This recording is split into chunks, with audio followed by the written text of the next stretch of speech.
Hello again, and welcome to another edition of Media Watch. I'm your co-host, Eric Tait. I'm Bob Anthony. Good to see you, Eric.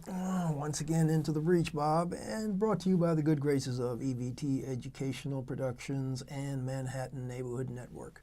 And we're pre-taping the Thursday before our Monday air, and when this airs, it's actually going to be the month of April. That's true. March has come and gone as we speak. And baseball season is back as of taping time. There you go. Right. I think the New York Yankees have their home game in something like 55-degree weather. Yes. Which may be warm enough. Yes, which we'll take, given the kind of winter we've had, back and forth and up and down. Up and down, right. So, folks, we'll try to do some perspective, touch on what's in the news this week. Well, still probably be talked about. And, of course, the biggest thing that will still be talked about is the Mueller report and Attorney Barr's 4-page summary. Bob, I don't want to try to dig into anything, but what's been the reaction, just to share with our viewers who might have been sleeping for a week? Really? I mean, you and I had the same reaction on Sunday when this summary of the Mueller report came down the pike.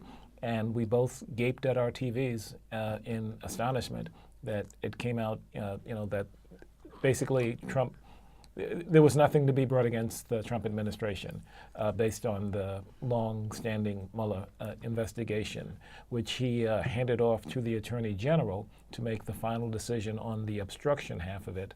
And the AG decided there was nothing there to move forward with. So basically we were left empty-handed, those of us who thought something was going to come out of it. Yeah, and I'm wondering whether he actually left it up to the Attorney General or just said there is evidence on both sides to obstruction. I'm not going to make that call. Right.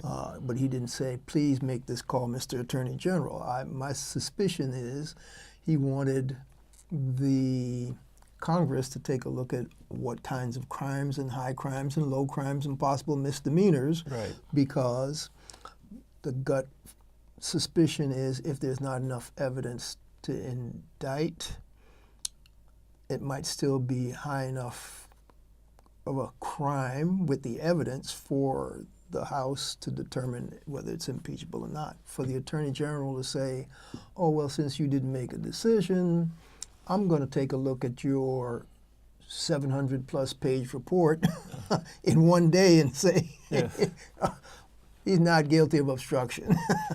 As of this morning, and since we don't have as of this morning, they estimated it at 300 pages, which is still a rather voluminous report with a lot of detail, which we don't have. Yeah. A lot of, And who's estimating? Nobody's seen it. Right, exactly.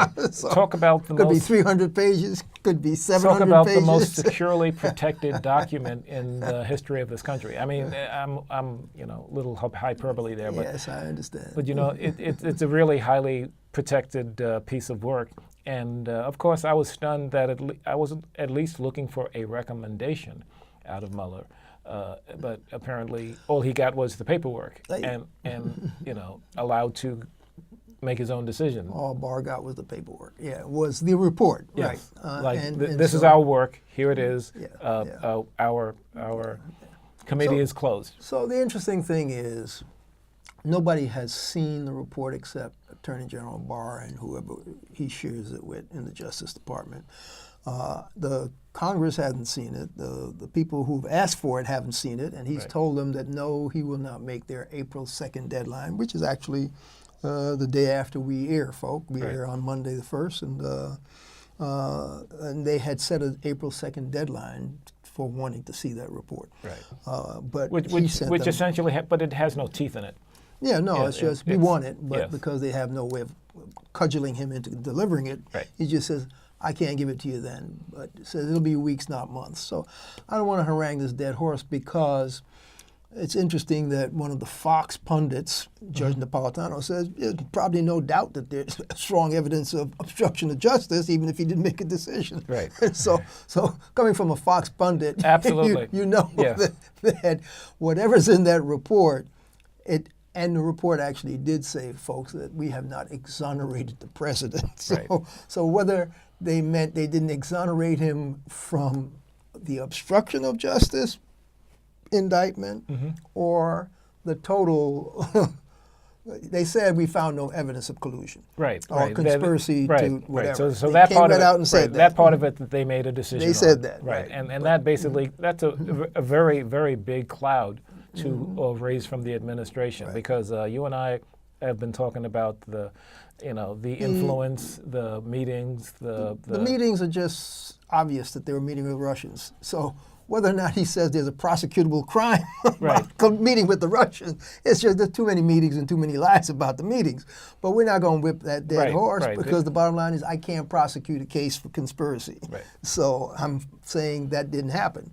So I'll take him at his word that he can't get a level of conviction, which is what his charge is. Can I convict somebody of some crime here? That's the level. So basically, the Manchurian candidate narrative is basically dead from a prosecuting. Yes, from a crime committed, dead. Yes. But from a still ongoing possible FBI investigation on whether or not there is a, what's that actual phrase about a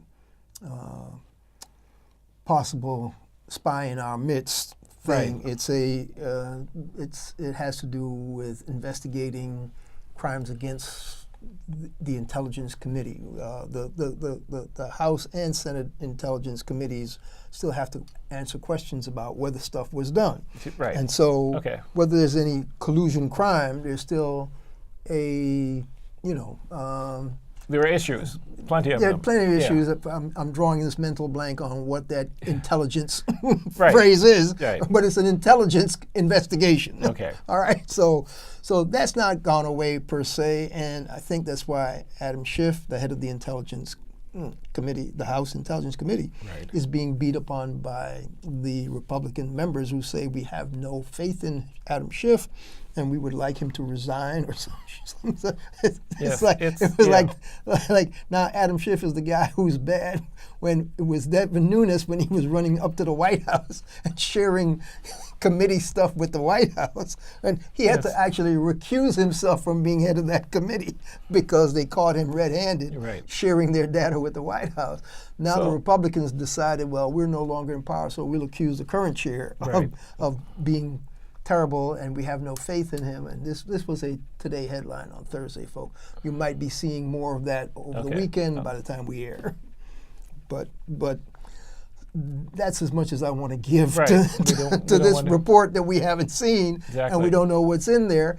And I don't want to speculate because the nature of the beast is until we actually see what the report says and how close he may have come to filing charges for conspiracy, and backed away because there wasn't enough to win a prosecutable case. And the fact that there was a toss-up about so much evidence about obstruction of justice, but possibly maybe not worth trying to take it to the level of an indictment, possibly not worth taking it, because that's basically why he said, I'm not going to make this call, which I was very upset with because that's why we hired the special counsel. That's what your job was to do. That's part of it that I don't get. I don't get After that all either. that work, you're just handing over the paperwork without a recommendation on that issue. Particular key one.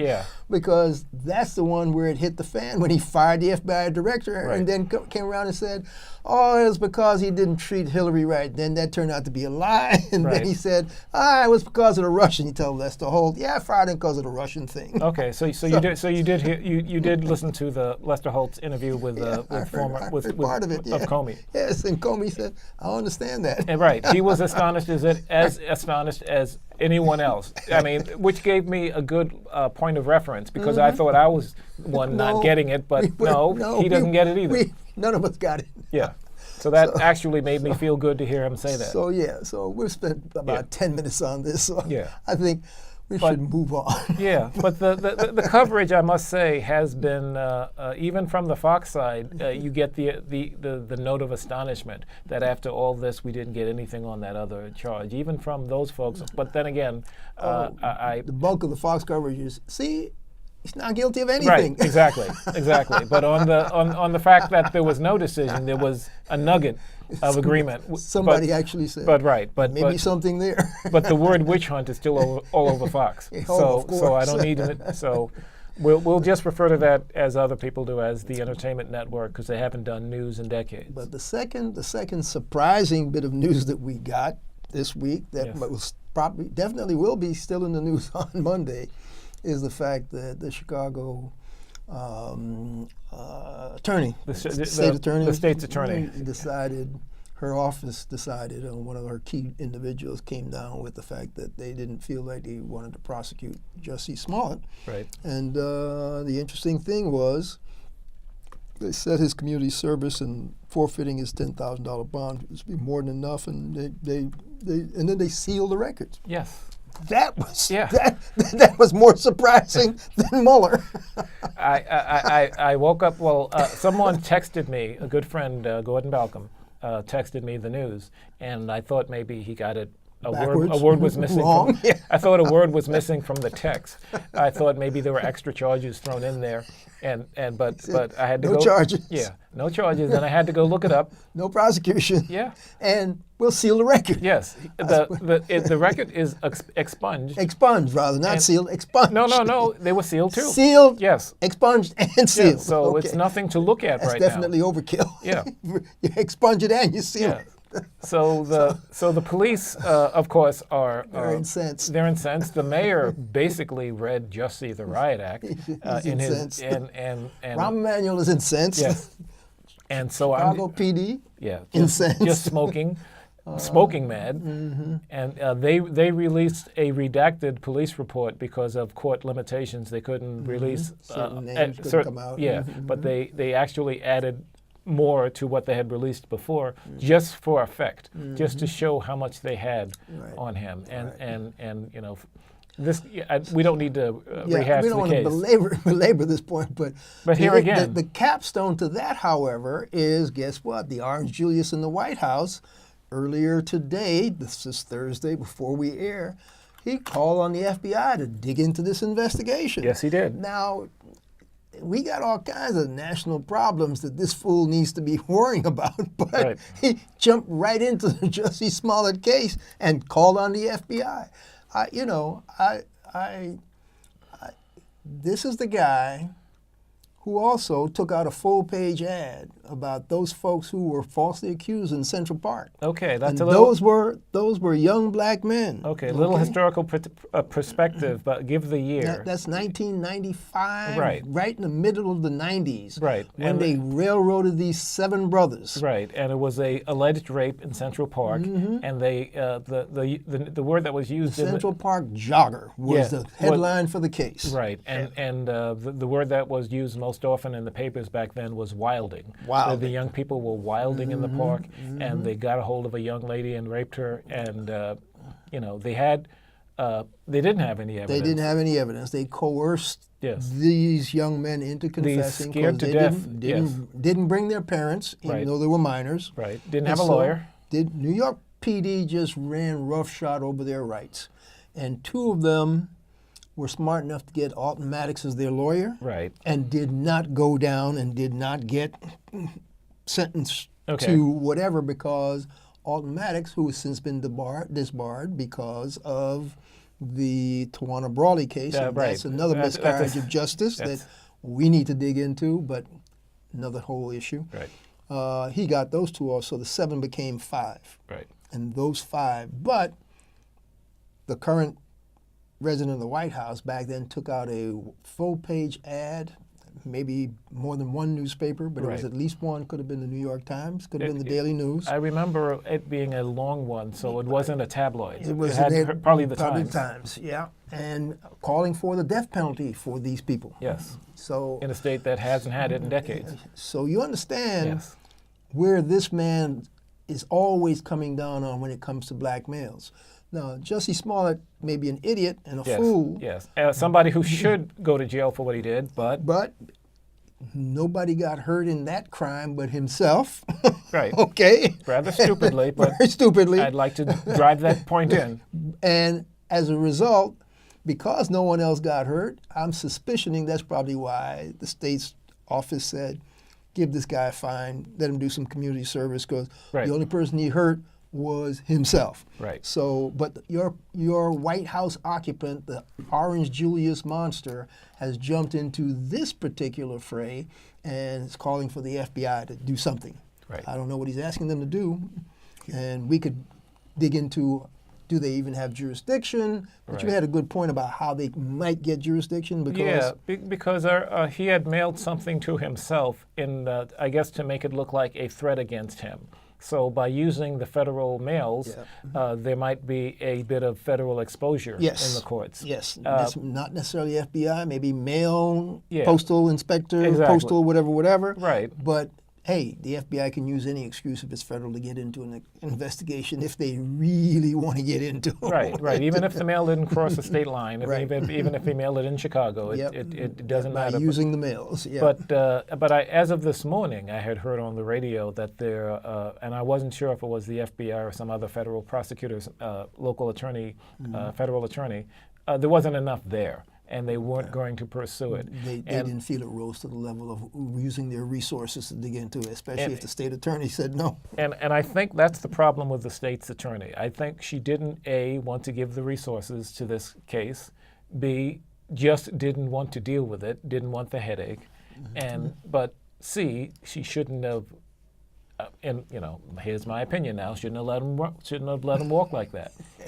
Hundreds of thousands of dollars expended, maybe millions, in detective time and research time to make sure that they prosecuted this case and got the word out that Chicago won't allow the gay community to be attacked like this. But it wasn't an attack. It was, it was what it was. It was what it was. But it's a very, another head scratcher. Yes. Just like the Mueller report. Right. That's what, and that's the. That's the nexus of those two. Yes. So twice in 1 week, Americans are told that the Justice Department works for some people and it doesn't for others. For others, Yeah. right. For things that you and I would be walking to Rikers Island for, other people get to walk. And so, as Childish Gambino said, this is America. This is America. There have been a number of instances of being black in America that we could actually, just to read the headline. Sure. On my Yahoo feed, high school students suspended for giving black classmate a tampon with the N-word written on it. That's just the headline. Yeah. But that's symbolic of what's floating out in the ether. Right. I saw another story where a black representative in the state of Pennsylvania was being sworn in. First Muslim member of the state representative. Okay, another example of being black and Muslim in America. Right. Before she got sworn in, a white female Republican conservative decided she had to have a prayer to mark the opening session, and her prayer was the most unreligious prayer, in that she was calling on God to please forgive and really? lost our way, and in Christ's name, and that's because a Muslim woman was about to be in. Wow. It was just, the people in the legislature was just, but then she ended her prayer after the Republican guy at the chair nudged her, and then she and a bunch of conservatives stormed out and did not hang in for the swearing in of the first Muslim to ever enter the state. So these people are sick. They have racial bias, religious bias, and these are the elected officials in the state of Pennsylvania. And they're reflecting their constituency, evidently, because they got elected with those kinds of beliefs and those kinds of intolerance. And let me look at the other side of that. And we have to go down to New Zealand to take a look. We had that terrible shooting down in Christchurch. Mass murder, 50 people dead. Yeah, just by a guy with an automatic weapon going into mosques, shooting unarmed people peacefully trying to pray. And so days afterward, what does the New Zealand government legislature do? They nationally televised the Muslim call to prayer. They had one of the Muslim leaders come up and on national TV, broadcast live across the nation, the Muslim call to prayer, just to send the message that you're always welcome here. And Another powerful symbol. The New Zealand women wore hijabs. Yes. In support of the Muslim women. And these were non-Muslim women. Right. They Right. donned hijabs just to show solidarity with those folk. That would never happen in this country, That's folks. that's my point. At least not. At Thank least you. Yeah. not in Yeah. March going into April 2019. Would never happen in this country. So, It's stunning because we package ourselves as the world leader in tolerance, and then I look at how the people in the Prime Minister in New Zealand, just how they reacted. They were so heartbroken, and they were so it went to their heart because all of a sudden they thought the rest of the world was going to put this label on them. Empathy. Just open arms welcoming to that Muslim community in New Zealand. I mean, they were, I don't want to use the old cliche, textbook examples of how you can show compassion, empathy, solidarity, whatever phrase you want to use for people who were needlessly attacked just because of their religion and the color of their skin. It was just, again, another white supremacist wannabe mass murderer who, unfortunately, I'm glad I can't remember his name and would not pronounce it if I could because I would not want to give him a platform. But as you say, hats off to the people of New Zealand on how they reacted post that atrocity.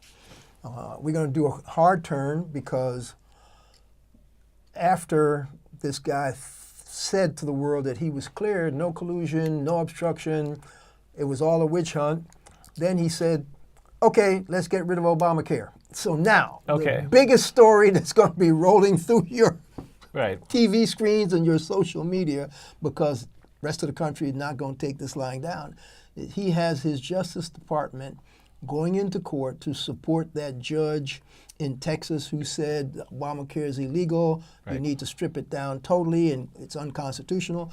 And whereas they were saying, no, we just want to get rid of these parts before, now, thanks to his acting chief of staff, Mick Mulvaney, who, when he was in Congress, all he wanted to do was repeal Obamacare. So he actually convinced the Orange Julius in the White House, go with the Texas judge, let's just get rid of it totally.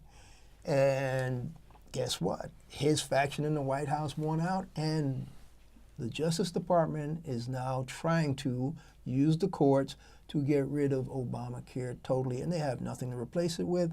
So the Democrats are in arms, the general population is up in arms, and I don't know. Well, here again, and you can add that as a third piece of stunning news. Head scratching? Yes, that crossed my computer this week. When I heard that they were going to use the Texas decision as the crux of the argument to strip Obamacare and get a court to eviscerate it, and our president said, we'll come up with something better. And I'm just staring at the TV, just astonished that he can utter those words given what we've gone through, the last 3 years? Let's scrap it. We will come up with something better. Yeah. And his people are fighting with him in White House saying, you can't scrap it without having something else. But he said, don't worry about it. We'll come up with something. They've had years and utterly nothing else has been proposed. Utterly nothing else. So many committee meetings, so many, public forums and whatnot, and there's nothing built to replace this. Let's just get rid of it. And so once again, I'm staring at the TV with my mouth open. People literally can and will die. Yes. If they can't get the kind of coverage that they are getting because of Obamacare. There are people who are sitting on edge. Right. It didn't. For this guy to now say, we're going to scrap the whole thing, it's bizarre. Well, we got about 3 minutes, I think. Exactly. Before we have to sign off. We don't have enough yet on how the Democrats are actually coming together to try to make sure this gets delayed and stalled, because it will end up in the courts, folks. There's no two ways about it. But I know the people will start to mobilize in the streets just like they did when the Republicans tried to kill it before. So the only question is, will they have enough clout to sway whatever courts are going to have to take a look at this? Because it got to go to one of the lower courts. And who knows? Right. There are a bunch of Trump judges now on these lower courts, so they may uphold what this Texas guy did. That's one of the problems. He's been in office now, long enough to have enough of his appointments in the system. That's right. And Chuck Schumer was stupid enough to give them all green lights and not fight any of those things when they wanted to fast track these judges, even though the Republicans held up every Obama judge nomination for 4 years. Yes. Actually, they held them up for 8 years, okay? And Schumer decided he'd just green light these. Never mind, I don't want to go there. I guess it was an attempted show of cooperation. But let's not do what you people did. But why would you do that when you know they're putting whacked out judges, people who didn't even have judicial credentials? Well, luckily some of them got thrown out. Yes, but my point is only one or two. The rest of them made it onto the bench. There was a couple that were comically unprepared for their appointments, and they luckily withdrew. Unbelievable. But no, you make a very good point, and I've been following PBS and a couple of the other NPR type reports, and they said that this attempt to remove Obamacare is like a gift to the Democrats going into 2020, because the wave that that shifted the House Democratic was largely based on the support for Obamacare. Yeah, I think so. Look, there's no point trying to squeeze anything else in. We have about a minute. A couple of things. The Boeing MAX 8, grounded for now, but thank goodness now Congress and a whole bunch of people want to know, how did they clear those planes to fly? I like technology, but this one was expressed faster than it needed to be. And it was all because of money. Yes, and the pilots couldn't handle the technology, and now 2 planes are gone. I don't want to blame the pilots. They didn't even give them the option of going to simulators to be retrained. The bottom line was, fix it so you don't have to send the pilots to simulators because it's going to cost them money. But guess what? The pilots needed to go to simulators. Okay. We may be out of time. 20 seconds. So this has been Media Watch. I'm your co-host, Eric Tait. I'm Bob Anthony. Follow us on YouTube and Twitter at Media Watch EVT. And we'll catch you the next time, folks.